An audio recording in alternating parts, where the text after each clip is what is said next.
that make you go, boo! Thanks. Come back here. What was that? Come here.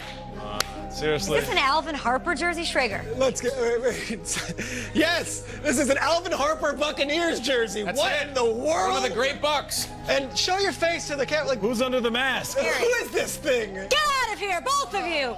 Be gone, ghosts! Be gone, Alvin Harper! Okay, here's a real scary stat. Ooh, things that make you go boo. Taysom Hill has more touchdown catches than Odell Beckham Jr. That's a double whammy because you can't play Taysom Hill as a wide receiver, so you're losing points because he's vulturing them from everybody else on the Saints. But that's pretty wild. But let's talk about the Odell side of this. What will Odell do? Be more of a trick or more of a treat later this season? Well, get this. Fantasy owners, Odell expressed frustration over the Browns offense just yesterday. He said they didn't take enough shots against the Patriots defense. Quote, for whatever reason, we didn't do as much challenging as we talked about. Okay, Odell, if there's anything that we have learned this season from guys like Stephon Diggs, Adam Thielen, it's that squeaky wheel tends to get the grease. So he's faced some of the toughest pass defenses in the league over the first half of the season. The schedule gets less spooky as we go. And I think he's going to settle into this offense. He's got the Broncos this week, then teams like the Bengals, the Dolphins, and the Cardinals coming up. So this is a thing that does not make me go, boo! Look at this guy. What is that? I thought I was creeping in the house. Wow, that guy's terrible. He's breathing super heavy. I'm scared. It comes in so Fact. I like those Kirkland jeans. It has been The Brett Favre jeans. Listen to these facts. 683 days since Le'Veon Bell had a 100-yard rushing game. Wow, that's crazy. Is Bell the fantasy equivalent of getting an apple or a toothbrush or some raisins on Halloween? I don't think so. But first, let's let Le'Veon make his own case. But everybody has to have a little bit of patience, just a little bit of patience. If it happened overnight, it'd be a whole bunch of teams doing like snapping their fingers and just making it happen. But I understand it takes a process. I just need all the Jets fans, all the Jets supporters, my teammates and myself. I need you all to understand and just stick with us, man. Everything gonna happen. This is our first year being all together. We got a first year with our head coach, first year with our general manager, and I think Joe Douglas is doing a tremendous job trying to get this thing turned around. Just understand we're gonna get the ship sailing in the right direction, but I just need everybody to have some patience and just stick with us. I promise we're gonna get it turned around. What he said at the beginning there, patience. He preaches that he plays it like that way on the field and off of it, and we need to do that with Le'Veon. I think he ends the drought this weekend against the Dolphins. They've given up more rushing yards than any team in the NFL this season, including 5 individual 100-yard rushers. So if you can buy low on Le'Veon, do it. Go ahead and do it. The schedule is as perfect as it gets. He gets the Dolphins, Giants, at Redskins, Raiders, at Bengals. Oh, and then the Dolphins yet again. The signs are there that a big day is coming. Adam Gase yesterday said, quote, we just have to make sure that he has touches. Last week was bad. That was on me.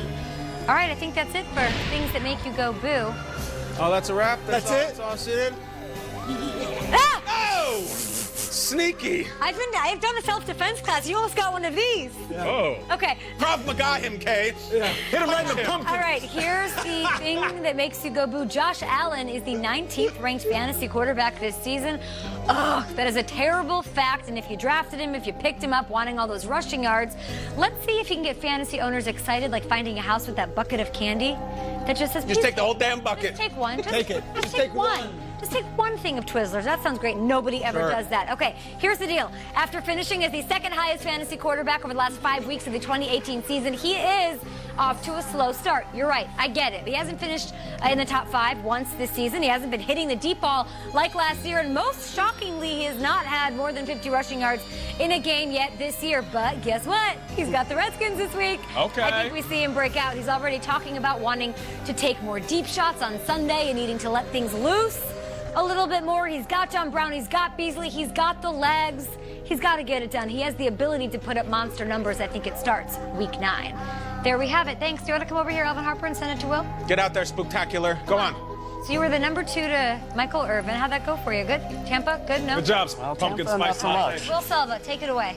Right, thank you. Alvin Harper. I guess I'll take it away as best I can. Chiefs quarterback Patrick Mahomes expected to miss at least 3 weeks after dislocating his kneecap in Week 7, but he continues to work towards a return. He was limited in practice Wednesday, but did more last week, or did more this week than he did last week. He still has not been ruled out for Sunday's game against the Vikings. In Mahomes' absence in Week 8, Matt Moore filled in admirably, albeit in a loss to the Packers, throwing for 267 yards and 2 touchdowns. Whether it be Moore or Mahomes on Sunday, Vikings head coach Mike Zimmer knows the Chiefs' offense, much like Maverick and Top Gun, has the need for speed. They're fast, really fast. Hardman, I mean, all of them. Watkins, they're all fast. Every one of their guys. The running backs are fast. McCoy and Williams. You know, they do a lot of unorthodox things, really, offensively, because they're trying to get big plays down the field. You know, it puts a lot of stress on you, and they're number 1 in the league in yards after catch. So I think the next closest team is 250 yards away from them or something. So, yeah, we're gonna have to be on our toes, and we're gonna have to play good against them and try to eliminate some big plays. Speaking of big plays, Colts tight end Eric Ebron making one of the best toe drag swag grabs of the season last week against the Broncos, but it wasn't the Ebron catch that necessarily piqued our interest. As P. Shreg showed in his Cool Plays Bro segment, it was guard Quentin Nelson lining up at fullback and running a route. Ebron joined NFL Total Access and confirmed that pass was indeed supposed to go to Nelson.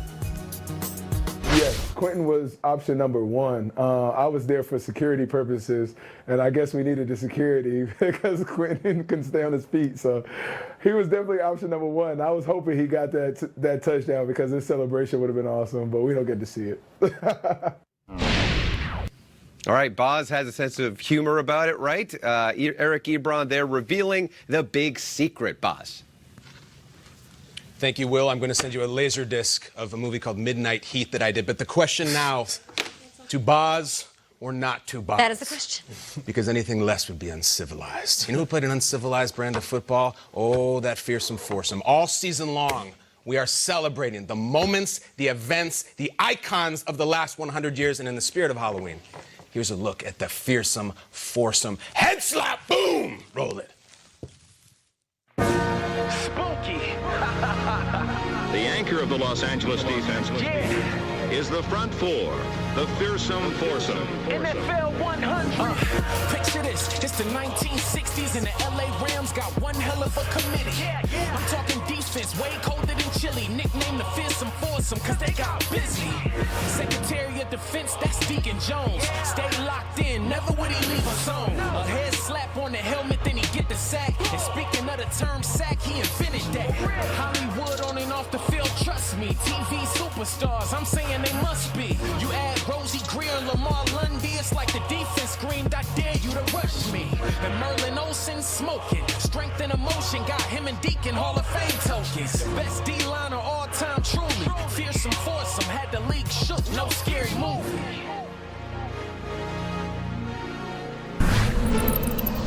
More Good Morning Football on this Halloween. The top 2 picks square off tonight. If you could go back, would you take Bosa over Kyler Murray? Ooh, that's a good question.